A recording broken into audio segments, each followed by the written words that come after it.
Brum, brum, brum, brum, brum, brum, brum, brum. Oop! Ang ganda naman ng kotse ni Gru. Ito yung kotse ni Gru sa Despicable Me 3 na movie.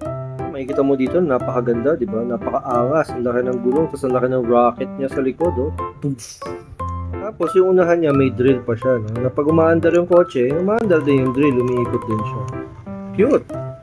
Huling gimmick niya is pag binuksan mo yung, yung pintuan niya, tsaka yung window niya, makikita mo silang magkapatid doon sa loob.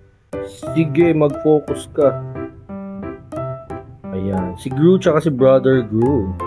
Ang kulit, no? Meron ka rin ba nito? Let me know in the comment section kung kumpleto mo yung Despicable Me 3 na Happy Meal set.